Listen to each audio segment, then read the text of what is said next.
رئیس جمهور آمریکا যুক্তরাষ্ট্রের প্রেসিডেন্ট সম্প্রতি এক বক্তব্যে বলেছেন ৪৭ বছরেও যুক্তরাষ্ট্র ইসলামী প্রজাতন্ত্রকে উৎখাত করতে পারেনি।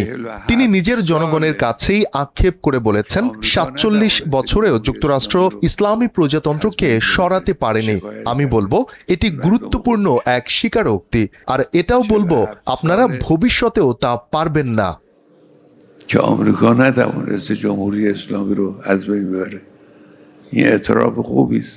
بنده میگم تو هم نخواهی توانست این کار رو بکنی. যদি আলোচনায় বসার সিদ্ধান্ত নেওয়া হয় তাহলে আগে থেকেই আলোচনার ফল নির্ধারণ করে দেয়া ভুল এবং অবিবেচনামূলক কাজ। RICL TMX, যুগের পর যুগ স্থাপনা থাকে মজবুত। আপনি বলছেন চলুন অমুক বিষয় নিয়ে আলোচনা করি এবং একটি চুক্তিতে পৌঁছাই, কিন্তু কেন আগে ভাগে বলে দিতে হবে যে ফলাফল অবশ্যই একটি নির্দিষ্ট চুক্তিতে গড়াতে হবে? এটি নির্বুদ্ধিতা। যুক্তরাষ্ট্রের প্রেসিডেন্ট এবং কিছু সিনেটর তারা এমন নির্বুদ্ধিতার আশ্রয় নিচ্ছেন। যুক্তরাষ্ট্রের প্রেসিডেন্টের বক্তব্যের বিষয়ে বলবো, কখনো তিনি হুমকি দেন, কখনো বলেন এটি করতে হবে বা করা যাবে না। এর অর্থ হলো তারা ইরানি জাতির উপর আধিপত্য প্রতিষ্ঠা করতে চায়, কিন্তু ইরানি জাতি তাদের ইসলামী ও শিয়া শিক্ষা ভালোভাবেই জানে।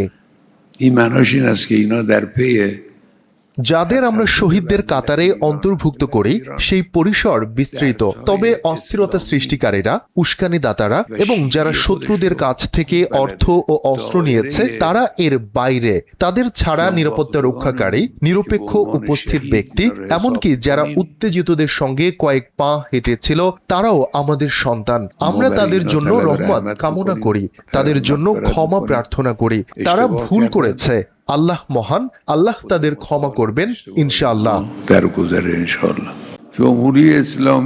ইসলামী প্রজাতন্ত্র জনগণ থেকে আলাদা কোনো সরকার নয়। ইসলামী প্রজাতন্ত্র মানে এই অবিচল সহনশীল জাতি, যে জাতি নিজেদের অগ্রগতির জন্য কঠোর পরিশ্রম, সংগ্রাম ও প্রচেষ্টা চালাতে প্রস্তুত।